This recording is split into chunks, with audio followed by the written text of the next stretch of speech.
ونستغفره ونتوب إليه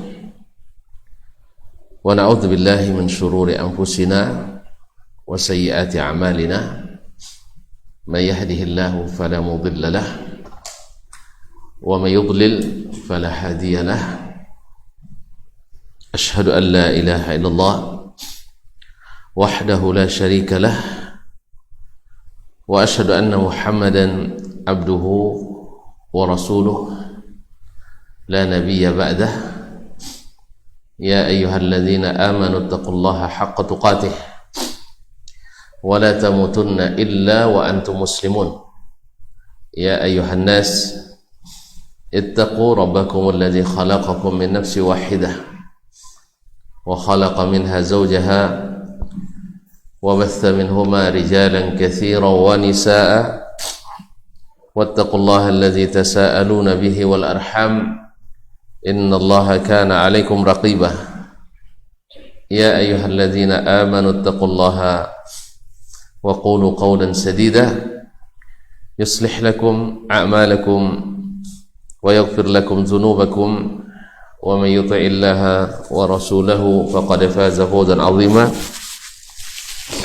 أما بعد فإن أصدق الحديث كتاب الله وخير الهدي هدي محمد صلى الله عليه وسلم وشر الأمور محدثاتها وكل محدثة بدعة وكل بدعة ضلالة معاشر المسلمين معاشر المسلمات para hadirin wal hadirat as-saimina was-saimat.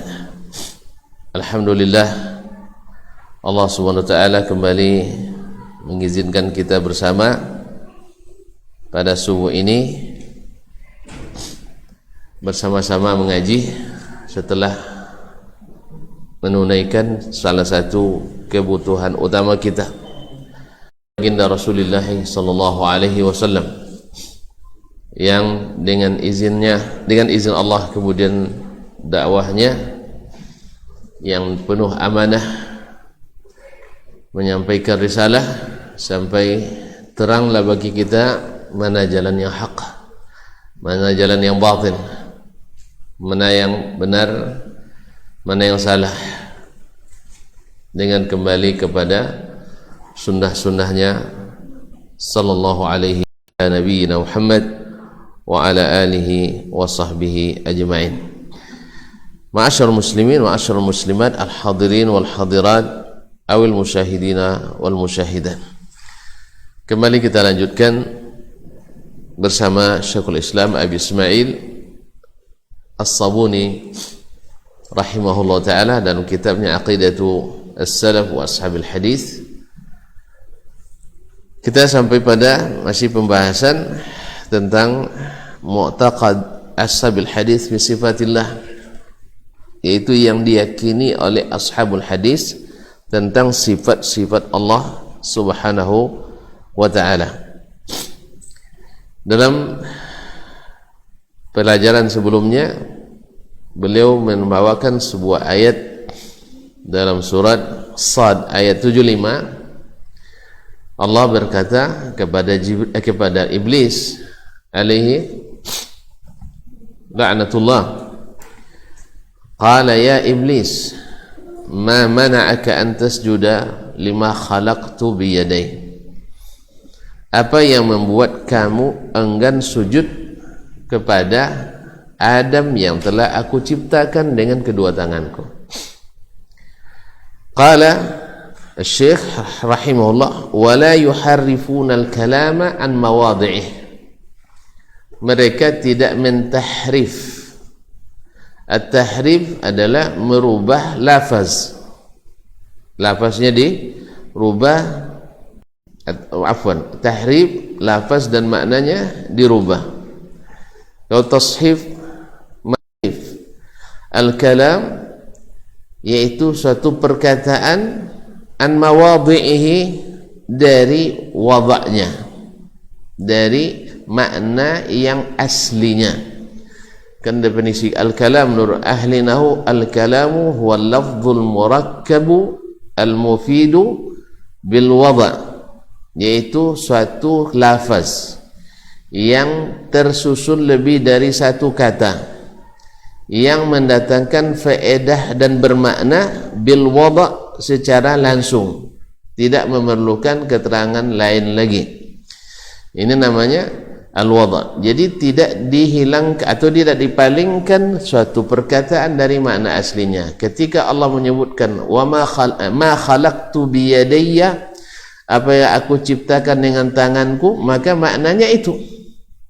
Al-Quranul Karim berbahasa Arab yang menjelaskan. Ini mukaddimah kemarin tuh harus selalu hadir di pikiran kita ketika membahas tentang masalah-masalah Islam, khususnya masalah akidah yang tak berlaku.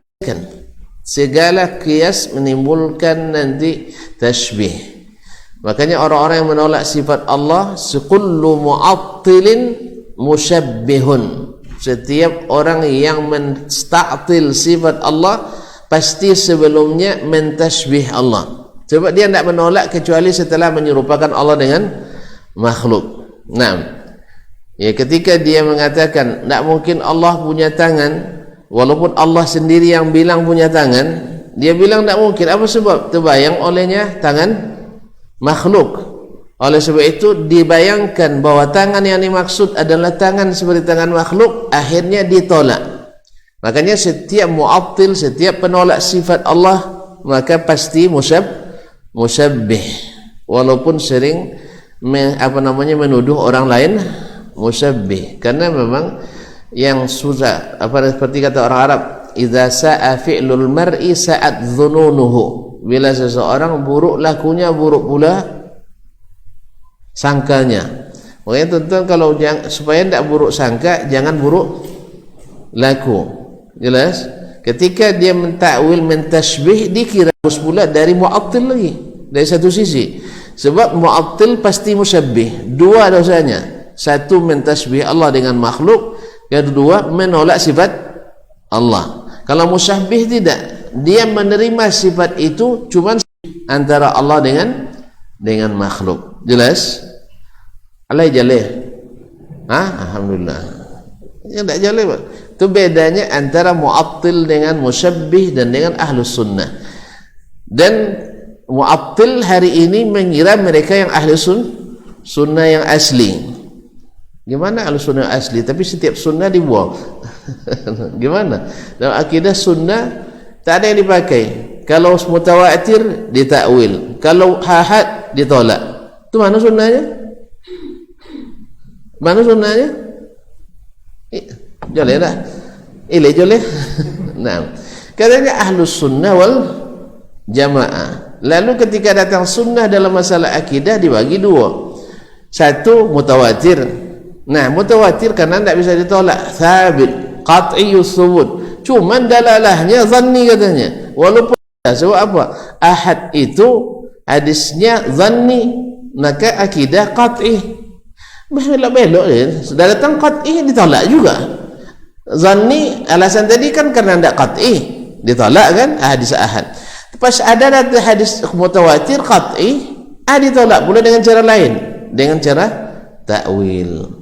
Akhirnya ada yang terpakai, ada yang terpakai. Tidak ada. Intinya sunnah tak dipakai. Macam mana pula nak dikatakan ahli sunnah asli? Di mana datangnya itu ahli sunnah asli, padahal jauh dari sunnah. Allahul musta'an. Oleh itu kaum muslimin, ini sedang ngaji ya, bukan sedang berbantah. Ini salah paham pula. Ini sedang ngaji. Ngaji kan boleh kan? Ngaji kan buka kulit nampak isi. Marah orang, jangan marah. Ngaji masa nggak marah? Kalau marah-marah tak masuk ngaji loh. Jelas loh. Jadi kaum muslimin dan muslimat dirahmati Allah, kalau memang ahlus sunnah berhujjah dengan sunnah zahiran wa batinan, akidah dan ibadah. Jangan main-main gitu, seolah-olah Allah tak pandai menjelaskan. Lebih pandai lagi kita dari Allah menjelaskan tentang dirinya. Jadi kalimat Allah tak dipakai, yang dipakai kalimat kita. Itu namanya tahrim. Kaum muslimin dan muslimat dirahmati Allah, wala yuharrifuna al-kalama an mawadhi'i bihamlil yadaini 'ala an-ni'mataini. Mereka tidak mentahrif. Al-sunnah maksudnya tidak, ashabul hadis tidak mentahrif al-kalam, perkataan Allah dan Rasulnya sallallahu alaihi wasallam. Dalam ini karena di ayat perkataan Allah Subhanahu wa taala, mereka tidak mentakwilkannya dengan apa? Bihamlil yadaini 'ala ni'matain. Dengan memaknai al-yadain, kalimat al-yadain, dua tangan, dengan an-ni'mataini, dua nikmat. Pada nikmat Allah itu banyak, kok dua-dua aja. Lalu kita tanya lagi, apa ini maksud dengan dua nikmat di situ? Nah, taib. Kemudian awil quwwataini, atau dua kekuatan, atau dua kekuatan. Dibilang nikmat, dibilang kekuatan, sama juga. Makhluk juga punya dua nikmat, dan makhluk juga punya dua kekuatan. Tasbih juga jadinya nanti. Kalau memang lari dari tasbih ditakwilkan, akhirnya jadi masuk tasbih juga. Oleh sebab itu kaum muslimin dan muslimat, ahlus sunnah itu berilmu dari Allah dan Rasul, kemudian mereka paham bahwa ini maksud adalah berbeda dari seluruh makhluk. Nah, jadi tidak panjang situ-situ. Makanya buku akidah kita Al-Quran Sunnah selesai sebenarnya. Cuman setelah banyak penyimpangan-penyimpangan, seperti yang Anda bilang dulu orang cukup Al-Quran hadis, selesai kan? Dia sekarang datang Quran hadis tambah tidak selesai, dia payah melerainya. Orang pakai hadis, kami pakai hadis uninya. Ustaz kami pakai hadis, ustaz kalian pakai hadis. Jadi Allah mustahil kaum muslimin dan muslimat dirahmati Allah SWT. Akhirnya apa sebab? Akhirnya bertembung juga gara-gara Al-Quran dan hadis. Padahal Allah mengatakan bila kembali pada Al-Quran dan hadis, hilang pertembungan kita, hilang perselisihan. Tapi kita tidak tambah selisih, berarti ada masalah. Ada masalah. Ini hantu takwil ini yang bikin masalah. Berhala takwil ini bikin masalah. Nah, kaum muslimin dan muslimat dirahmati Allah SWT. Awal quwwataini tahrif al-mu'tazilah, yaitu tahrif yang dilakukan oleh kaum Mu'tazilah. Karena Mu'tazilah berusaha sekuat tenaga untuk menanggalkan segala sifat Allah Tabaraka wa Ta'ala. Ya, berusaha sekuat tenaga menanggalkan sifat-sifat itu. Apa sebab? Sebab mereka ingin masukkan Al-Quran dan hadis ke dalam bingkai logika mereka. Logika sempit. Al-Quran hadis lapang, luas. Lalu dia bersempit dengan itu, sehingga banyak yang digunting-gunting. Banyak yang digunting-gunting supaya sesuai dengan logika mereka. Allahu musta'an. Ma'asyarul kiram yang dirahmati Allah SWT. Wal Jahmiyah, dan juga Al-Jahmiyah, pengikut Jaham ibn Safwan, yang asalnya berinduk juga kepada Mu'tazilah, dan Mu'tazilah berinduk kepada filsafat Yunani kuno. Seharusnya dah kuno tu masa dipakai juga hari ini, ya, subhanallah. Aslinya filsafat Yunani kuno. Apa maksud kuno tu? Hah? Terbelakang ya. Kuno kang mengingat, kuno itu sudah sangat-sangat lama sekali sebelum Masehi lagi. Allah musta'an. Itu yang dikembangkan. Makanya kaum muslimin dan muslimat dirahmati Allah, mengislamisasi ilmu itu risikonya besar. Sebab apa?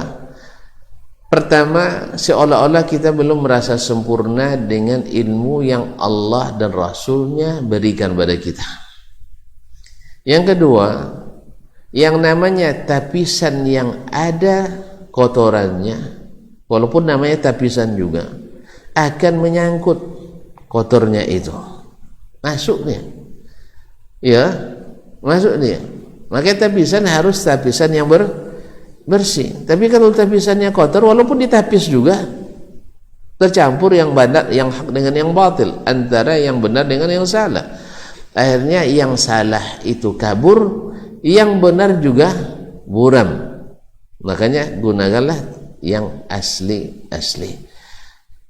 Makanya mengislamisasi ilmu itu beresiko memang. Tetapi subhanallah, kita memang seperti kata orang Arab, kullu marghubin kullu mamnu'in marghub. Tahu artinya itu? Segala sesuatu yang dilarang itu diinginkan. Iya enggak? Hah? Pokoknya asal dilarang, suka kita nak nengoknya. Betul? Contohnya, dilarang nengok wanita cantik. Suka enggak tengok? Hah? Astagfirullah. Istighfarnya kenapa sebentar tengok ini? Allah musta'an. Iya tak? Jadi setiap yang dilarang tuh mergub. Makanya sebaiknya kalau orang tidak tahu sesuatu itu yang terlarang tuh nggak usah dibaca dulu, sebab bisa jadi fitnah bagi sebagian. Jelas ya? Biasanya orang tidak ada tahu di sini masalah, misalnya di sini ada tempat judi atau tempat apa prostitusi ya. Kalau tidak tahu biarin aja. Sebab kalau kasih tahu nanti ngintip-ngintip dia. Iya, asalnya dia nggak tahu, akhirnya ngintip akhirnya. Sama juga dengan masalah-masalah kalau membaca masalah tahzir dan tahzir itu tidak bagus kalau orang tidak tahu sama sekali. Sebab kalau tahu nanti dia ngintip-ngintip. Oh ternyata yang ditahzir itu lebih hebat daripada yang menahzir. Logikanya masuk, retorikanya hebat dan seterusnya. Maka tidak segala sesuatu harus dikatakan. Jelas? Makanya tidaklah hikmah menunjukkan fitnah kepada orang yang tak tahu fitnah sama sekali. Karena biasa saja fitnah itu dia tengok, dia ikuti, akhirnya dia sendiri yang terfitnah. Allahumma musta'an. Makanya ada yang aslinya sunnah akhirnya menjadi mantan sunnah. Gara-gara apa? Dia ngintip-ngintip ke sebelah, akhirnya tertangkap, akhirnya dibawa orang, akhirnya dikasih fitnah tersebut. Allahumma musta'an. Wal Jahmiyah ahlakahumullah, ini sudah kita bahas kemarin. Nah, wala yukayyifunaha bikayfin, dan tidak pula mereka memvisualisasikannya, membagaimanakan. Au yusabbihunaha wa yushabbihunahuma biaidil makhluqin, dan tidak pula mentashbih, menyerupakan kedua tangan Allah dengan tangan-tangan makhluk. Jelas sekali akidah kita ini, jelas sekali bahwasanya ketika orang bilang kalau antum terima tangan mesti sama dengan tangan, kita bilang enggak, sebab tangan anda dengan tangan antum aja enggak sama, kan enggak sama tangan kita. Mana yang cantik tangan kita? Hah? Enggak sama tangan, ada yang lunak, ada yang kasar, ada yang kurus, ada yang gemuk, ada yang putih, ada yang coklat. Nah, jangan hitam, kan ada hitam, coklat gitu. Kan coklat. Namanya sawo matang gitu ya.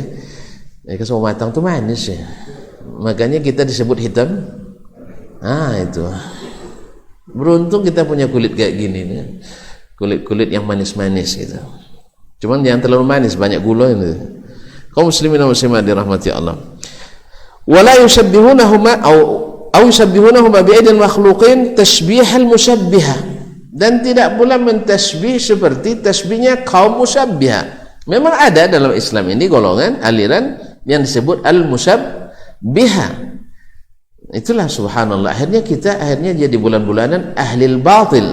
Ketika kita menerima sifat Allah Subhanahu wa taala, mereka menggabungkan kita dengan golongan musyabbihah, yaitu mereka yang menetapkan sifat Allah tabaraka wa taala, menetapkan sifat Allah dan mengatakan sama dengan sifat makhluk.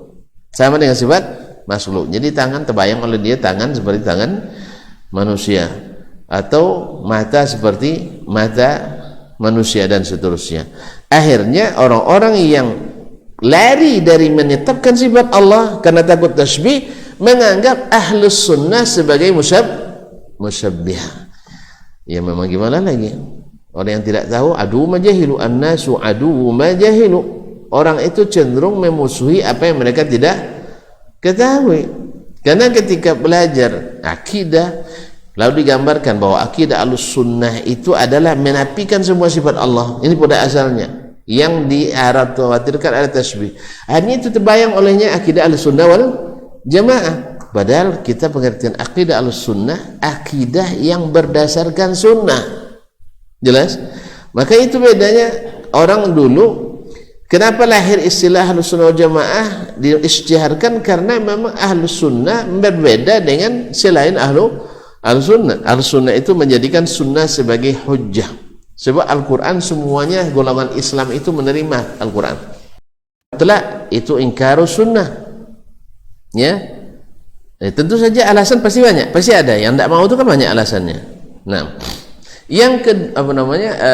kemudian ada yang menolak secara parsial, dipilah-pilah. Yang mutawatir dipakai hujjah, yang tidak mutawatir tidak dipakai hujjah. Ada pula yang mengatakan yang ada hukum asalnya dalam Al-Quran dipakai yang sabit dan sahih. Yang lucunya ada pula mereka yang sangat bersemangat menegakkan hadis yang dhaif, tapi pas hadis sahih dengan mudah dia menolak dan menakwilkannya. Makanya Ahlussunnah yang begini-begini ini enggak ada sama mereka. Bagi kita asal sahih dari Nabi hujjah dalam segala hal, dan asal sahih dari Nabi kita dorong untuk mengamalkan dan bukan mencari-cari alasan untuk meninggalkan atau melanggar larangan Nabi SAW. Inilah Ahlussunnah, mencintai sunnah, selalu bersama sunnah Nabi SAW. Ma'asyarul kiram dirahmati Allah. Waqad afwan walau au yusabbihunahuma bi aidil makhluqin tasbihal musyabbihah khazalahumullah. Tasbihnya kaum musyabbihah, semoga Allah, ini didoakan oleh beliau, khazalahumullah, semoga Allah menghinakan mereka. Waqad a'adallahu ta'ala ahla sunnati minat tahrifi wat takyif. Allah telah melindungi minat ta'awuz min a'udzubillah, ya. Allah telah melindungi ahlus sunnah. Ahlus sunnah itu minat tahrif, dari merubah-rubah kalimat atau kalam dari makna aslinya. Wat takyib, dan juga dari takyib, memvisualisasikan Allah, mengatakan Allah bagaimananya, membagaimanakan Allah. Juga ahlus sunnah bebas dari itu, bebas dari itu. Kita tidak tahu bagaimananya sifat tersebut, cuman kita meyakini itu adalah hakikat yang sesungguhnya, tapi bagaimananya kita tidak tahu. Wat tashbih, dan dari tashbih, bahwa kita ketika menetapkan Allah memiliki tangan, Allah memiliki mata, sama sekali tidak kita serupakan dengan mata makhluk, baik makhluk yang nampak maupun yang tidak. Bahkan tidak boleh dihalusinasikan atau diilustrasikan atau diimajinasikan, tak boleh. Nah, wa manna alaihim bit-ta'rifi wat-tafhim, dan sebaliknya Allah beri nikmat kepada ahlus sunnati wal jamaah dengan mengenalkan dirinya dan diberikannya pemahaman yang benar terhadap terhadap wahyunya, hatta salaku subulat tauhid wat tanzih, sehingga dengan demikian mereka menempuh jalan tauhid dan menyucikan Allah. Jadi kita menyucikan Allah dengan cara yang Allah tunjukkan, dengan cara yang Nabi ajarkan. Kita tidak terpengaruh oleh logika dan retorika ahli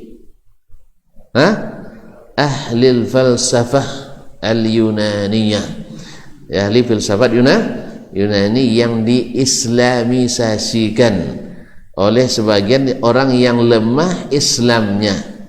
Karena bagaimanapun adalah asal terkontaminasi, maka yang bersih akan terkotori.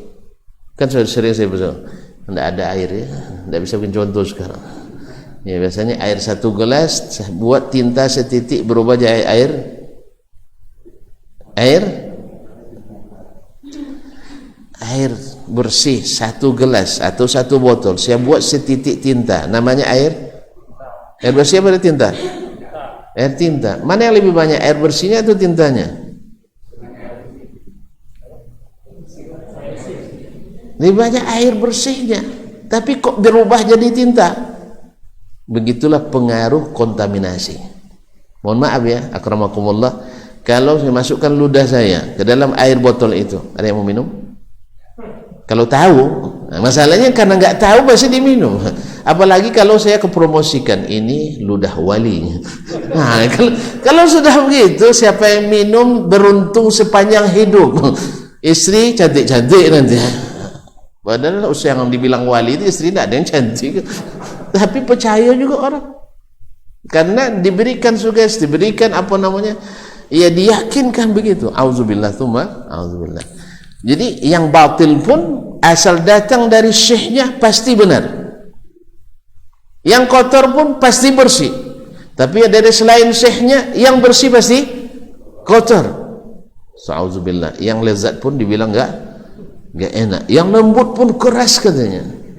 Tapi yang keras dari syekhnya lembut, masya Allah. Ustaz kami itu mendayu-dayu suaranya, padahal menyoga-nyoga kan. Iya. Tapi Ustaz sana enggak, padahal suaranya dihitung satu-satu kata-kata yang diucapkan keras itu orang. Apa sebab? Karena itu yang dibayang olehnya. Demikianlah kontaminasi berbuat. Jadi sedikit saja merusak. Apalagi kalau dominan. Makanya Mu'tazilah kan dominan. Mu'tazilah falsafatnya akhirnya memang jauh rusaknya. Di bawah itu lagi Jahmiyah, ya hampir dominan juga falsafatnya, akhirnya rusak juga. Kemudian Ahlul Kalam mulai dominan apa masih minimum, hampir dominan juga. Pada umumnya lebih meretorikakan daripada mengisbat dan meyakini. Jadi dasar hukumnya ragukan dulu sebelum diteliti, gitu ya. Dasar ilmunya memang begitu. Makanya setiap penelitian harus meragukan dulu. Kalau tidak ragu tidak usah diteliti. Makanya dibuat rumusan harus bikin masalah. Apa masalah itu kan? Kalau kita tidak, kalau kita membahas itu beriman dulu kepada Al-Quran sebelum belajar Al-Quran. Tuan-tuan kalau nak dapat hidayah dari Al-Quran, yakini Al-Quran itu benar, tak ada salahnya. Tapi kalau masih membuktikan kebenaran Al-Quran dengan penelitian, tuan-tuan insya Allah jauh dari hidayah Al-Quran. Apalagi kalau dibimbing oleh kaum Mu'tazilah, dibimbing oleh kaum liberal, kaum sekuler, itu dah pasti hanyut kemana-mana tuh, hanyut. Dan sebanyak pula yang dia hanyut tapi tak mengira dia sedang hanyut, karena memang orang sesat tak sengaja sesatnya. Tak ada yang bilang nawaitu ad-dalalah, enggak ada. Saya berniat sesat, tak ada satu pun. Jelas tuan-tuan? Semuanya berniat tidak sesat. Lalu siapa yang tahu? Tentu saja yang tahu ilmunya. Ya, orang pergi haji ya. Orang pergi haji banyak sesat tuh. Dia bilang, "Nia, sosek nia. Mana sesat saya?" katanya. "Di mana kamu tahu sesat?" "Saya kan 15 tahun di sini nih." "Oh iya ya," katanya. "Kalau itu kalau yang mau, kalau enggak, kamu bohong," katanya. Bilangnya kita bohong, jangankan kita, Nabi juga dibilang pembohong oleh orang dulu. Apa sebab? Karena tak sesuai dengan yang diinginkan. Ma'asyiral kiram yang dirahmati Allah SWT. Mohon maaf ya, waktu dah habis? Belum lah? Serius ini? Awak nak sudah tak boleh boleh. Baik, tambah lagi. Kaum muslimin. Hatta salaku sabila at-tauhid atau subul at-tauhid wa tanzih. Akhirnya mereka dengan bimbingan dari Allah SWT menempuh jalan tauhid sekaligus mentanzih Allah SWT. Artinya setiap kita itsbat sifat Allah yang Allah sebutkan dalam Al-Quran atau yang Nabi jelaskan dalam hadis-hadisnya, maka kita terima seperti yang Allah jelaskan dan seperti yang Nabi ajarkan. Sebab apa? Allah dan Rasul itu bicara bahasa Arab yang menjelaskan, bukan bahasa Arab teka-teki silang. Tahu teka-teki silang? Bukan. Jangankan dalam masalah akidah, masalah ijtihad saja, masalah fikih, Allah jelaskan hukumnya. Masa antum di fikih kembali Al-Quran Sunnah tanpa ta'wil, tiba-tiba di hadis di akidah kembali Quran dan Sunnah dengan ta'wil, padahal tidak berlaku padanya ijtihad dan analogi, tidak berlaku qiyas. Dari mana antum bisa mentakwil? Kalau begini mesti begitu, dari mana? Kalau bukan rumus makhluk. Maka disinilah kelemahan dan puncak kesesatan akidah yang di luar Ahlus Sunnah wal Jamaah. Na'asyul kiram. Dan mereka Allah berikan mereka dengan ta'rif dan tafhim sampai mereka menempuh jalan tauhid dan tanzih, wa tarakul qawla bit ta'lili wat tashbih, dan mereka meninggalkan perkataan berdasarkan ta'lil. Apa maksud ta'lil itu? kalau begini mesti begitu, itu kan taklil. Ya, kalau Allah di atas berarti membutuhkan yang di bawah. Kalau Allah di atas aras berarti aras lebih besar dari Allah. Ini namanya mentaklil. Nah, kalau demikian tidak mungkin Allah bersemayam di atas aras. Lalu apa? Menguasai aras. Untuk apa Allah mengkhususkan menguasai aras? Bukankah langit dan bumi dia bawa kekuasaan Allah semuanya? Ya tak? Ya tak? Berarti apa? Mereka mentaklil. Nah, taklil ini dalam ilmu illah, ilmu tentang sebab, ya, tentang sebab, tentang alasan, ini berlaku pada hal-hal yang sifatnya analogi lagi. Apa namanya, yang bab-bab ijtihad. Sedangkan ini adalah berita. Kan kita sudah sebutkan kaedah mengenali sesuatu dengan benar dan pasti. Satu, melihat langsung. Allah Ta'ala ada yang jumpa langsung dengannya sekarang? Enggak ada. Berarti cara ini tidak bisa dipakai untuk mengenali Allah Tabaraka wa Ta'ala. Cara yang kedua adalah mengetahui atau melihat sesuatu yang mirip dengannya atau yang serupa dengannya. Kalau tuan-tuan misalnya nak nazar dan nikah belum ya?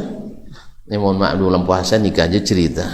Nah, kan ada orang nak nazar dulu, ya nak apa istilahnya, perkenalan namanya. Ada lupa, dah lama mana.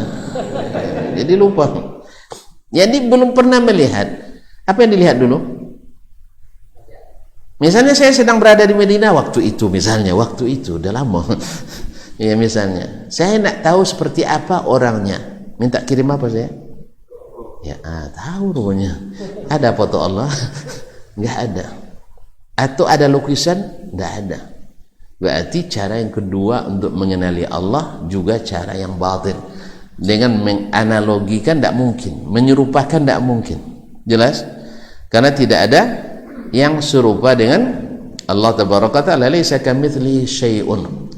Nah, cara yang ketiga untuk mengenali sesuatu yang itu dengan pasti dan benar melalui berita yang hak, melalui berita yang benar.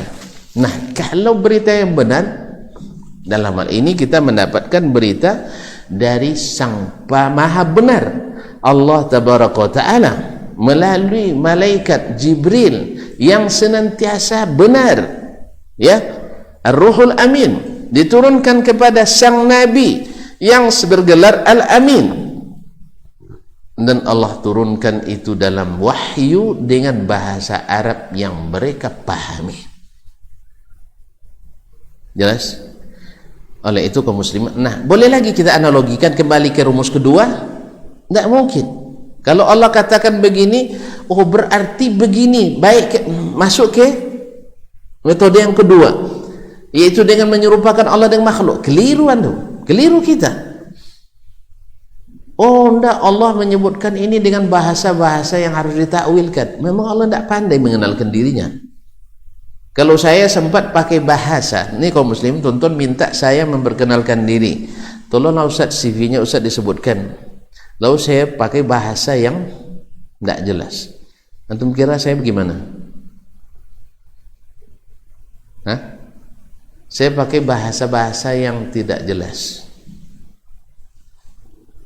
Terus lalu antum bilang, oh Ustaz namanya Dasman. Bukan, itu bahasanya harus ditakwilkan itu. Ada yang bisa paham tuan jadinya? Nama. Maka pada asalnya seseorang berbicara dengan bahasa yang jelas dan menjelaskan. Dan apalagi Allah sendiri yang mengatakan itu. Dan Nabi adalah ahlul fasaha, bal afsahul Arab, orang Arab yang paling fasih. Kapan kata-kata itu, ungkapan itu dikatakan fasih? Afsahul kalam ma qalla wa dalla. Kalimat yang paling fasih, sedikit kata-katanya dan langsung dipahami maknanya. Berarti kalau Allah menyebutkan sifatnya tanpa bahasanya, berarti Allah tak fasih. Rasul kalau menyebutkan tentang Allah juga dengan bahasa yang tak jelas, berarti Rasul tak pandai menjelaskan. Yang sebenarnya kita yang tak pandai memahami. Sebab sahabat dulu tak pernah mempertanyakan, ya Rasulullah, kalau Allah punya tangan, sama tangan kita jadi, tidak ada. Berarti kalau mereka tidak pertanyakan, berarti makna yang dipahami makna asli atau makna yang tidak asli? Makna asli. Sebab sesuatu yang tidak asli selalu dipertanyakan. Tonton kalau pakai emas yang asli, tengok semua orang kagum semuanya kan, ya nak? Tapi yang tidak asli pasti dipertanyakan, bapak beli di mana emas? Oh, saya beli di ini. Bapak tertipu nih. Tipu apa sebab? Tidak asli. Ma'asyiral kiram dirahmati Allah SWT. Maka ahlus sunnah wal jamaah meninggalkan at-ta'lil. Kalau begini mesti begitu, kalau begini mesti begitu. Ini rumus makhluk semua. Rumus makhluk. Bahkan di makhluk sendiri tak berlaku itu. Tak berlaku. Misalnya kalau sesuatu di atas sesuatu mesti membutuhkan sesuatu yang di bawahnya, tidak benar. Dalam segala sesuatu, betul Pak? Langit di mana? Di atas kita atau di bawah kita? Apakah langit membutuhkan bumi? Membutuhkan planet lainnya? Tidak membutuhkan. Tak pakai tiang. Ada tiangnya? Atau tiang transparan Ustaz ya? Tiang tidak ada. Kemudian saya tanya lagi, antum punya akal kan? Apa buktinya? Kan tidak bisa dipegang, tidak bisa dicium, tidak bisa diraba kan? Berarti nggak ada. Akal, orang bilang akal di mana Ustaz? Selalu nunjuk sini kan? Kalau udah miring gini, ini ada akalnya gini katanya kan? Baik. Atau masalah di akal ini. Ada yang bilang Al-Quran di qulubi bil qalb. Kalau orang Yunani kuno ada lagi. Tapi tidak usah saya sebut, tidak enak juga nyebutnya di tempatnya. Kalau orang Jawa katanya kalau sudah lagi sedang marah, akalnya di mana? Ada dengkul kan. Kalau sedang marah, otakmu di dengkul lah. Ya. Jadi saya bertanya lagi, akal yang antum bilang di sini atau di sini atau di dengkul menempati? Berarti kalau antum bilang Allah tidak punya tempat, dari sisi ini kita setuju. Bahwasanya ketika Allah bersemayam di atas arsy tidak menempati arsy, kita setuju. Tapi kalau artinya tidak punya tempat, seluruh yang dalil tentang Allah di atas, tentang Allah turun dan seterusnya, Allah tak punya tempat, lalu dinafikan, ini kita tidak setuju. Apa sebab? Sebab menolak firman Allah, menolak sunnah Rasulullah itu berat. Ya, sama dengan antum diberi waqimus shalah tidak mau, maksudnya salat itu bagi kaum awam saja. Kalau saya sudah wali tak perlu salat. Kalau itu maksudnya, Allah terima tidak? Tidak terima. Sama itu dengan orang yang menolak berita tentang dirinya dengan alasan bahwa harus pakai akal dulu. Memangnya dulu Nabi tak punya akal untuk kita memahami itu, sahabat tak punya akal. Makanya saya katakan bahwa segala sesuatu di sesuatu mesti membutuhkan sesuatu, ini kaedah batil juga. Tidak semua yang sesuatu di sesuatu memerlukan sesuatu. Ini sedang berpikir keras nampaknya. Ini Ustaz dah mulai berfilsafat pula katanya. Ya, saya memang dari dulu udah belajar kok. Ya, udah belajar mantik saya. Dulu belajar tauhidnya ilmu kalam memang. Ya, ujung-ujungnya kalam memang.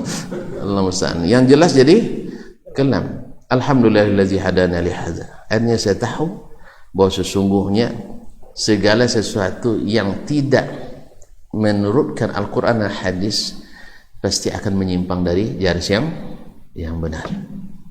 Akhirnya apa? Karena yang paling mudah itu kan menolak Ustaz. Karena yang paling mudah menolak. Yang berilmu yang paling susah itu adalah menerima. Sebab menerima konsekuensi yang berat. Kau nolak, ada pegawai melamar, cukup syaratnya, ditolak. Mudah kan? Kau menerima? Kau menerima? Beratlah. Harus kita siapkan tempatnya, harus kita siapkan pelatihannya, yang lebih penting lagi harus siapkan anggarannya, gajinya. Itu perlu rakir-rakir terus gitu ya untuk menentukan itu. Tapi mengurangi pegawai mudah nggak? Mudah sekali, tinggal ngapus. Dan teranggar pun tak terrealisasikan, tinggal kembali ke negara. Betul kan? Jadi menolak itu lebih mudah. Orang melamar anak gadis antum, mana lebih mudah nerima atau menolaknya? Nolak lebih mudah. Coba kalau udah terima, udah mulai manggil nenek mama, atau dua-dua lagi kan, kenduri lagi, harus siapkan makanan, berunding lagi. Belum lagi nanti kalau setelah nikah bermasalah pula mereka, sibuk pula kita, GKUA, KPA dan sebagainya. Makanya menerima lebih berat. Makanya orang yang berani menerima itu lebih hebat daripada orang yang berani menolak. Paham tuh? Yang berani menerima lebih hebat dari yang berani menolak. Siapa yang berani menerima segala konsekuensi dia terima. Nah, kaum muslimin dan muslimat rahmati Allah. Itulah ilmu, karena dia yakin. Wattaba'u qaul Allah azza wa jalla, dan mereka mengikuti firman Allah Subhanahu wa taala dalam surah Asy-Syura ayat 11, laisa kamitslihi syai'un wa huwas samiul basir. Tak satu pun yang serupa dengannya, dan Allah Maha mendengar, Maha melihat.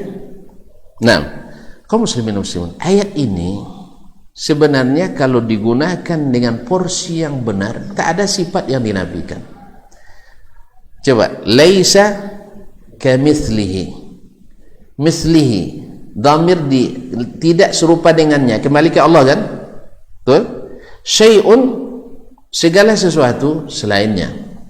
Nah, kalau kita pasangkan ayat, ketika ayat tentang tangan Allah, lalu kita pasangkan dengan ayat ini, laisa kamitsli yadihi yadun, tidak satu pun tangan yang serupa dengan tangannya. Kalau bicara tentang ain Allah tabaraka taala, mata Allah tabaraka, laisa kamitsli ainihi ainun, tidak sama dengan matanya mata manapun. Kalau bicara tentang maji, datangnya Allah tabaraka wa taala, wa jaa rabbuka wal malaku saffan saffa, datang Rabbmu dan malaikat berbaris-baris. Ya, kalau seandainya Allah hanya nikmatnya yang datang, kudratnya datang, ada kehebatan momentum itu? Saya ulang lagi. Lalu kumpul malaikat ramai, orang semua berkumpul, lalu datang nikmat Allah atau datang kudrat Allah, ada masalah? Ada keistimewaannya? Nggak ada. Sebab hari ini nikmat Allah turun terus, kudrat Allah ada terus. Tapi ketika disebutkan Allah datang dengan sebenarnya, besar enggak? Enggak paham juga tentu. Itu pakai analogi juga kayaknya. Biasa tuh pakai analogi itu masalahnya. Misalnya sekarang berbaris kita di lapangan, kemudian Pak Presiden menyampaikan sambutan, datang pidatonya, bukan dia yang datang. Beda enggak? Beda. Kalau beliau sendiri yang langsung datang, itu penjagaannya ketat. Tapi kalau virtualnya yang datang, banyak yang main di kantin. Serius ini, betul lah? Iya. Beda lah. Makanya orang yang menakwilkan ini tidak merasakan kemegahan dan kehebatan majelis itu. Ketika Allah mengatakan dia turun ke langit pertama di sepertiga malam terakhir, lalu dikatakan yang turun nikmatnya, rahmatnya, rahmat Allah memang tiap hari turun, tiap waktu turun. Apa istimewanya waktu itu? Kalau bukan memang Allah sendiri yang turun. Lalu kalau dia turun berarti meninggalkan tempat. Antum masih membayangkan Allah dengan dasman. Itu masalahnya. Di sini letak masalahnya ilmu kita itu. Masih memakai rumus kedua, analogi. Kan kita sudah katakan tidak bisa dianalogikan Allah dengan makhluknya. Kan jelas sekali rumusnya, kaum muslimin dan muslimat, gitu aja kok repot. Itulah masanya. Makanya kalau memang tadilah air bersih satu botol campur satu titik tinta, itu payah bersihnya kan ya. Perlu alat mahal kan itu yang filternya. Berapa harganya Ustaz? Nah, filternya Ustaz yang biasa menganggar itu perencanaan. Nah, berapa harganya? untuk menyaringnya kembali, menyulingnya kembali, memisahkan itu luar biasa sulitnya. Makanya jangan coba-coba campur air dengan, jangan coba-coba campur wahyu dengan filsafat. Hangus dia. Jalan. Makanya kaum muslimin dan muslimat, Nabi tidak pernah mengarahkan dulu, padahal Yunani kan sudah ada itu. Sokrates 324 sebelum Masehi. Berarti mana yang tua dia daripada Nabi? Berarti lebih hebat dia? Dia lebih tua kok. Tidak semua yang lebih dulu lebih hebat dari yang kemudian. Buktinya Nabi Adam lebih dulu dari Nabi. Tapi mana hebat? Mana hebat Nabi Muhammad sallallahu alaihi wasallam dari Nabi Adam alaihissalam? Hebat Nabi Muhammad alaihissalam. Nah, Nabi ketika itu sudah ada filsafat di masa beliau berdakwah. Sudah ada apa belum? Sudah apa belum? Sudah ada. Nabi ketika memerlukan dakwah, memerlukan sarana dakwah, misalnya bahasa asing untuk berdakwah, dia perintahkan sebagian sahabat mempelajari bahasa Ibrani. Dia perintahkan sebagian sahabat mempelajari bahasa Persia. Untuk apa? Dakwah. Tapi alhamdulillah tidak pernah Nabi menyuruh belajarlah kalian filsafat Aristoteles, karena itu penting untuk pengembangan ilmu Islam di kemudian hari. Enggak ada. Jelas? Oleh sebab itu kaum muslimin dan muslimat, makanya tidak semua ilmu dari selain kaum muslimin ditolak, tidak. Tapi ilmu tentang dunia. Kalau antum nak belajar filsafat, pakai untuk urusan duniawi, silakan. Saya setuju itu. Ada filsafat ekonomi, ada filsafat pembangunan, ada filsafat kemanusiaan, ada filsafat kebinatangan, ada filsafat banyak. Tidak pernah pelajari ya? Tidak ya? Rugi. Tapi kalau dalam akidah, hindarkan itu semua, karena babnya tidak lagi berlaku bab analogi, bab kias nak masuk. Nah, ketika dimasukkan oleh kaum muslimin cara berpikir itu, logika itu ke dalam akidah, maka banyak ayat dan hadis yang mental terpanting tak dipakai. Wallahu musta'an. Karena apa? Memasukkan setitik tinta ke dalam sebotol air dan tidak disiapkan alat filternya. Pas nunggu filter diinden dulu, air tinta sudah berubah jadi air karat. Nanti inden lagi untuk membersih karat, sudah berubah jadi sudah membeku jadi napal di dalam loh. Perlu lagi traktor untuk membongkarnya dan sebagainya. Akhirnya kaum muslimin dan muslimat, jangan biarkan masuk sedikit pun kotoran-kotoran yang membuat akidah kita terkontaminasi. Dulu Nabi cukup dengan Al-Quran dan Sunnah. Tidak terpakai akal, masa nak pakai akal sih. Awak tidak wajib solat kalau tidak berakal. Tapi akal itu ibarat penunjuk jalan. Jelas? Ibarat penunjuk jalan. Biarlah dia jalan depan dulu. Tapi kalau sudah sampai ke tempatnya, akal harus parkir. Macam ini, presiden yang berjalan depannya siapa? Pas Pampres. Kalau dia sendiri jalan sesat, dia bukan baru, iya tak? Kesesat dia jalannya. Tapi apakah lebih hebat pas pampresnya daripada presiden? Ya enggak. Gitulah kita dengan wahyu. Tanpa akal, wahyu enggak tahu dia kemana arahnya. Lalu ketika membuat keputusan, tetap wahyu yang didahulukan. Jelas? Jangan mentang-mentang saya nunjukkan jalan ke bapak, kalau enggak tersesat bapak katanya kan. Kalau itu ikut saya. Sesat nanti presiden gara-gara itu. Makanya presiden bila terlalu banyak pembisik, susah dia. Ya, kalau terlalu banyak pembisiknya bingung dia. Makanya tidak boleh banyak pembisiknya. Ragu dia kaum muslimin dan muslimat. Dia akal tu menunjukkan jalan. Ketika sampai yang membuat keputusan tetap wahyu. Jangan dibalik. Yang masalahnya ketika kita menjadi balik, pokoknya asal tak sesuai akal, Anda harus dikarantina, harus diparkir, harus ditahrib, harus adanya wahyu dipreteli satu persatu. Kalau sudah tidak ada pakaian, tidak indah lagi dia. Allah musta'an. Cukup lah ya? Cukup ya? Belum lagi? Itu kapan selesai saya? Tahil. 6. Jadi laisa kamitslihi syai'un. Masukkan semuanya. Laisa kamitsli satu pun turun semisal turunnya Allah.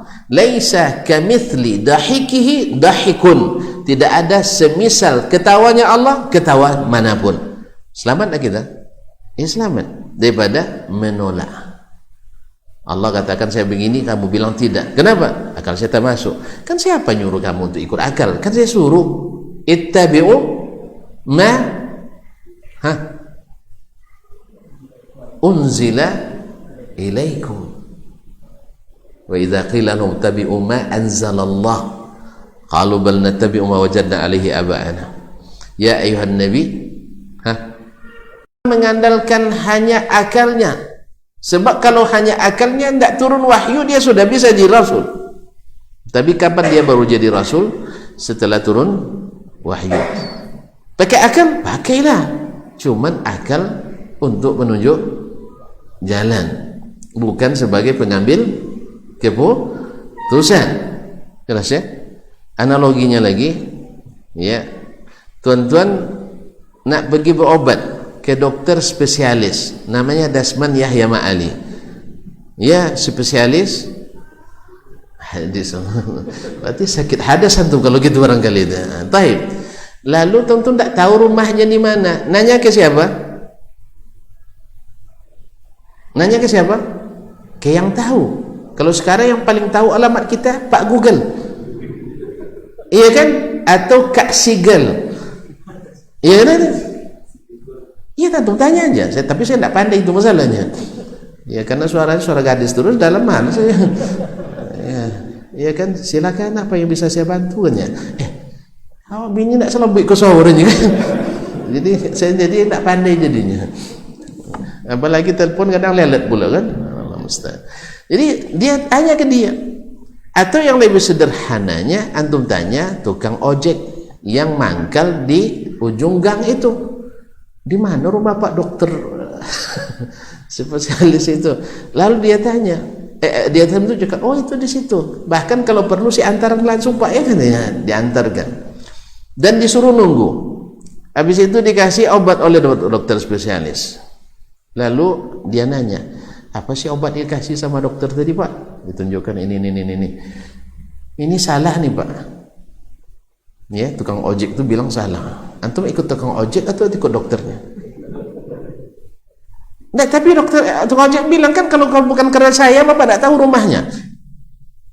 Kalau bukan karena akal antum tidak pandai memahami Al-Quran. Betul kan? Betul? Baik. Nah, gimana antum jawabnya? Syekh, bilang aja, memang posisi Bapak penunjuk jalan. Kan saya sudah bayar. Hanya sebagai penunjuk jalan. Kalau ahli obat bukan Bapak. Sama tadi, akal untuk memahami wahyu, tapi untuk memutuskan masalah tetap kepada wahyu, bukan akal. Bila bertentangan, mohon maaf Pak ya, akal itu hebat, cuman masalahnya wahyu lebih hebat. Ijal ya, berat nampaknya nih. Dah mulai filsafat untuk belajar ya. Kaum muslimin muslimat dirahmati Allah. Jadi ya memang bagi orang-orang yang beriman yang tak dicampur dengan keraguan mudah. Tapi bagi apa? Makanya saya perlu menyampaikan ini, logika yang seperti ini. Jadi logika yang logis dengan logika yang tidak logis jauh bedanya. Nah, logika yang logis adalah akal mesti menyesuaikan diri dengan wahyu. Apa sebab? Wahyu itu lebih besar. Kalau tidak, nanti kalau dipaksakan menyesuaikan, nanti wahyu digunting-gunting, acuannya kecil sekali. Tapi kalau akal dimasukkan ke wahyu, semua akal bisa diakomodirnya oleh wahyu. Makanya kalau kita memposisikan pada tempat yang benar, tadilah ayat ini ketika diposisikan yang benar, maknanya mantap, benar betul. Laisa kamitsli ilmihi ilmun, tak sama ilmunya dengan ilmu manapun. Laisa kamitsli ghadabihi ghadabun, tak ada marah seperti marah Allah tabaraka taala. Laisa kamitsli ridahu ridan, tidak ada seperti ridha Allah ridha manapun. Wa laisa kamitsli mahabbatihi mahabbatun, tidak ada seperti cinta Allah cinta manapun. Laisa kamitsli, apalagi harwalati harwalatun, tidak ada lari yang cepat bergesa-gesa seperti lari tergesa-gesanya Allah tabaraka wa taala. Akhirnya kita selamat dari seluruh sisi. Ayat dan hadis kita terima sesuai makna aslinya, dan kita menyetop akal dari ruang yang bukan dia. Ini biar tidak salah kamar nanti. Salah kamar bahaya, tertangkap, ya kan? Minimal antum diinterogasi nanti, ya minimal. Kalau tidak salah lihat pula di kamar, Allah musta'an. Kalau salah lihat di kamar tidak mau keluar lagi. Allah musta'an. Ya Pak ya, ini salah, tahu dia salah ya, tapi sudah terlanjur masuk, dikunci pula dari dalam, akhirnya payang keluarganya. Allah musta'an. Jelas ya? Jadi ayat ini hafal ya, hafal dan masukkan seluruh sifat Allah dalam ayat ini. Makanya dia kaidah umum. Cuman ada kaidah umum ditempatkan di tempat yang benar, dan ada kaidah umum ini tempatkan tempat yang salah. Apa sebab? Ahlu al-bid'ah menyampaikan laisa kamitsli syai'un, berhenti di situ. Kalau sunnah tidak. Laisa kamitsli syai'un wa huwas samiul basir. Tafsir laisa kamitsli syai'un diada pada wa huwas samiul basir. Karena dalam ilmu bahasa Arab, sibaq dan siyaqul kalam menentukan makna yang dimaksud dari sebuah ungkapan. Kalau berhenti di tengah, itu namanya motong-motong, maka sering salah potong. Kalau salah potong tidak bisa dipakai. Coba lihat tonton, karena tergesa-gesa bikin potong baju tuh, salah gunting, bisa dipakai lagi? Tidak bisa. Oleh itu kamu jangan sampai salah potong, nanti tidak bisa dijahit, tidak bisa yang benar. Ma'asyarul kiram dirahmati Allah. Wa kama warada al-Qur'an bi dzikri al-yadaini fi qoulihi ta'ala, sebagaimana juga Al-Qur'an terdapat di dalamnya sebutan al-yadaini, seperti dalam firman Allah, lima khalaqtu bi yadai, kepada Adam yang aku ciptakan dengan kedua tanganku. Wa qoulihi, dan firman Allah tabaraka taala, bal yadahu mabsutatani, bahkan kedua tangan Allah terbentang. Ya, kalau nikmat terbentang semua, tiap hari terbentang. Nah, yunfiqu kaifa yasha. Nah, kalau yunfiqu kaifa yasha, apa makna yunfiqu? Berinfak. Yang berinfakkan apa biasanya? Antum ngasih infak pakai apa? Pakai hidung. Ya serius ini. Pakai tangan. Jadi maknanya jelas. Maka setiap bicara tentang infak, seperti hadis 7 golongan yang lindungi Allah SWT, la ta'rifu shimaluhu ma anfaqat yaminuhu, tangan kirinya tak tahu apa yang diinfakkan oleh tangan kanan. Maka tafsirkan ini, bal yadahu mabsutatan, ditafsirkan dengan yunfiqu kaifa yasha, itu dimaksud. Ini bahasa Arab yang dipahami oleh orang Arab, jangan dipakai bahasa Arab yang dipahami oleh orang Yunani. Ya, sebab banyak dalam bahasa, kalau kita pahami dengan bahasa yang luar asli bahasanya, salah paham. Seperti yang saya contohkan pekan yang lalu, atau 2 pekan yang lalu, atau 3 pekan yang lalu, saya lupa, tentang menafsirkan ayat alhaakumut takatsur hatta zurtumul maqabir. Sudah saya bilang kan? Lupa lagi, masa diulang. Taib, apa makna hatta zurtumul maqabir di bahasa Indonesia? Sampai kalian masuk kubur. Ini terjemahan salah kalau mengikut bahasa Arab. Tapi kalau mengikut bahasa Indonesia benar. Akibat terjemahan yang salah ini, pemahamannya juga akan keliru. Orang Arab memahami kuburan tempat ziarah saja, singgah. Makanya siapa yang singgah di kuburan pasti akan berpindah. Paham tak? Apa makna ziarah? Apa makna ziarah? Berkunjung. Kalian akan tetap saling berlomba, memperbanyak harta, memperbanyak anak, memperbanyak jabatan, dan seterusnya, sampai kalian ziarah ke kuburan. Itu makna aslinya. Cuman kalau ziarah kubur bahasa Indonesia maknanya orang mati atau orang hidup? Orang hidup. Nah, ini perbedaan pengertian dalam buah bahasa. Akibat salah pengertian tadi, dalam kedua bahasa diartikan dengan bahasa Indonesia, maka tidak sedikit orang melepas jenazah, marilah kita antarkan saudara kita Dasman Yahya Ma'ali ya ke tempat peristirahatan terakhir. Karena bahasanya sampai kalian masuk kubur, berhenti sampai di situ. Padahal orang Badui Arab yang paham aslinya bahasa Arab ketika membaca ayat ini, halahakumut takatsur hatta zurtumul maqabir, dia bilang wallahi la tub'atsunna, demi Allah kalian pasti akan dibangkitkan kembali. Di mana tahu Pak? Padahal dia bukan ahli tafsir bahasa Arabnya. Sebab yang namanya ziarah, kunjungan pasti akan berakhir. Jalan ya? Alai jalan dah? Dah jelas kan? Wes? Alhamdulillah. Jadi kalau sudah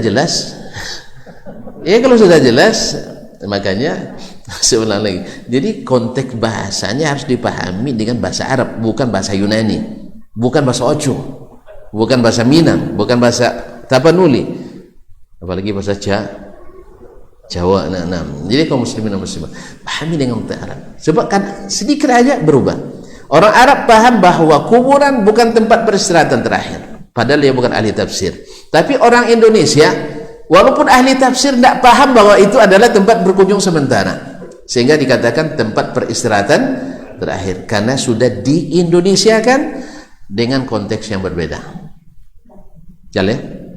Makanya kaum muslimin dan muslimat pahami Al-Quran dengan bahasanya Al-Quran, bukan dengan bahasanya Pak Sokrates, Pak Acu Yunani, apa namanya? Acu Aristoteles dengan Tuonga Plato. Jangan dipahami dengan itu. Keliru. Sama juga hari ini memahami Al-Quran dan hadis dengan bahasa Inggris, hati-hati.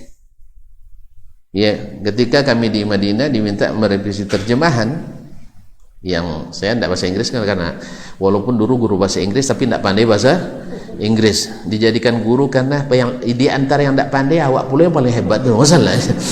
Jadi di antara yang tidak pandai bahasa Inggris awak yang paling pandai, akhirnya diangkat jadi guru. Rupanya setelah bertemu orang Inggris payah memahami bahasa Inggris. Itu. Tapi kalau untuk ngajak makan masih oke lah, nanya kabar, ngajak makan gitu, atau mengucapkan aku cinta kamu. Karena itu yang diajarkan dulu saya. Tapi kalau bicara tentang nahu sorobnya se-Inggris, kalah pula orang Inggris oleh kita. Ya serius itu, tensi itu hafal kita memang. Cuman pas bercakap minta diulang terus. Apa dari juga deh. Itu masalahnya. Terhenti kita di situ. Kawaid hebat. Sama banyak dari guru-guru kami dulu pandai bahasa nahu sorob, balago, guru balago dia kan. Dengan orang Arab bercakap banyak salah i'rab tadi itu katanya. Apa Buya nak sebutkan? Tak pandai nyobuin. Sebab kalau sempat dia bicara lebih banyak lagi salahnya. Jelas? Jadi ada yang kita paham keadaan tidak. Jadi pahami Al-Quran dengan konteks bahasa Al-Quran, pahami hadis dengan konteks bahasa hadis. Kalau tidak seperti tadi. Dan ini masih banyak terjadi misunderstanding, misinterpretasi, salah penafsiran terhadap Al-Quran. Apa sebab? Sebab kita memahami Al-Quran dengan metodologi Yunani atau metodologi hermeneutika orang-orang agama Yahudi dan Nasrani. Tidak bisa, beda. Mereka kitabnya sudah dirubah-rubah dengan versi masing-masing. Kalau kita Al-Quran kita hanya satu versi bahasa Arab, dan itu abadi sampai menjelang Al-Quran diangkat. Cukup lah ya, kasihan saya dong. Ya cukup sampai sini dulu. Kaum muslimin dan muslimat dirahmati Allah. Atau saya cukup kena sampai selesai aliniannya. Masuk kerja kan enggak kan?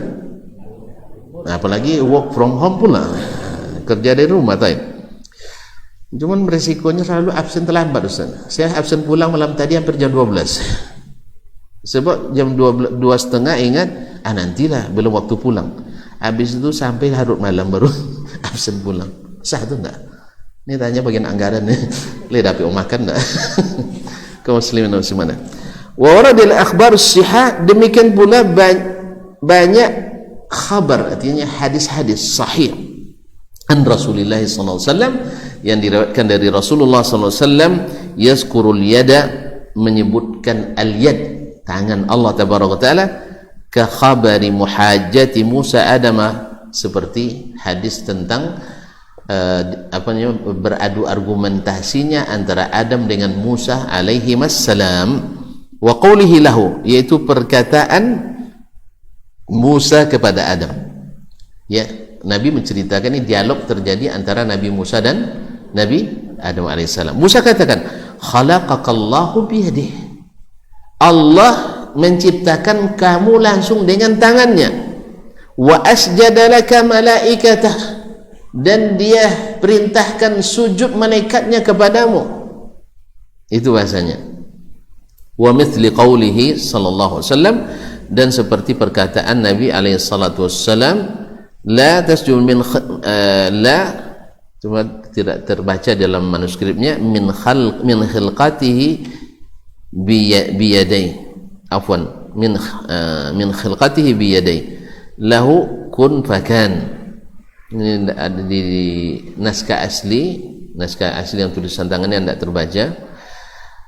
Kun fakan, fa qawlihi sallallahu alaihi wasallam, khalaqallahu al-firdausa biyadihi, dan perkataan Allah SWT tentang Allah menciptakan surga Firdaus dengan tangannya, seperti yang diriwayatkan oleh Imam Al-Baihaqi dalam Al-Asma' wa Sifat, cuma hadisnya mursal.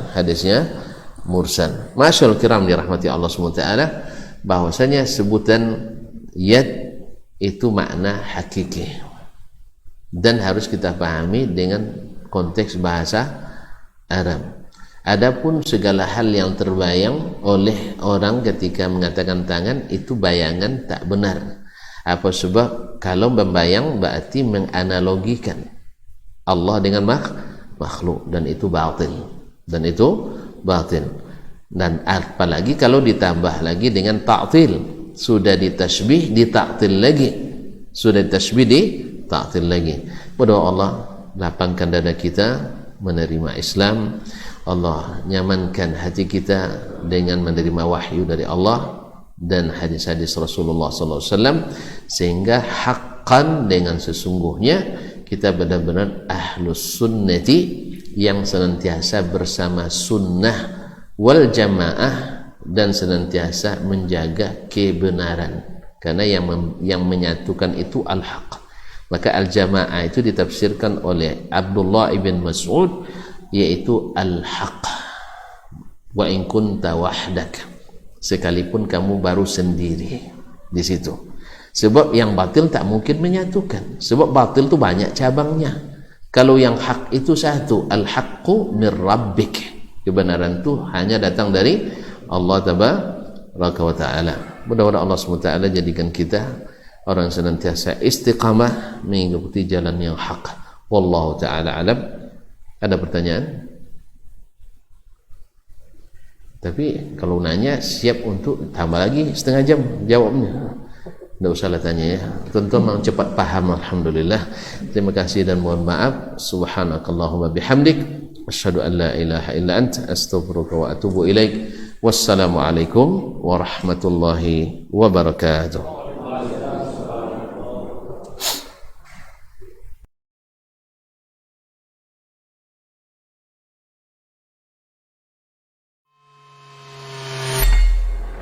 Di para sahabat itu, kaum muslimin, yang terbayang bagi mereka itu adalah infak, yang terbayang bagi mereka adalah sebuah kebahagiaan, keselamatan di akhirat yang kekal dan abadi di sisi Allah tabaraka wa taala. Semua kita boleh klaim sekarang. Kamu cinta Nabi? Cinta Ustaz. Cinta Nabi? Cinta Ustaz. Termasuk saya. Cinta Nabi? Cinta. Dapat tahunya besok di akhirat. Maka apa kata Nabi sallallahu alaihi wasallam? Amalur rajuli biyadih. Penghasilan yang terbaik adalah pekerjaan yang dilakukan oleh seseorang dengan tangannya sendiri. Wa kullu bai'in mabrur, dan setiap jual beli yang mabrur. Ini aktivitas ini membantu saya di akhirat atau akan menyulitkan saya di akhirat? Kalau seandainya perbuatan itu ternyata akan menyulitkan kita di akhirat kelak, tinggalkan perbuatan itu.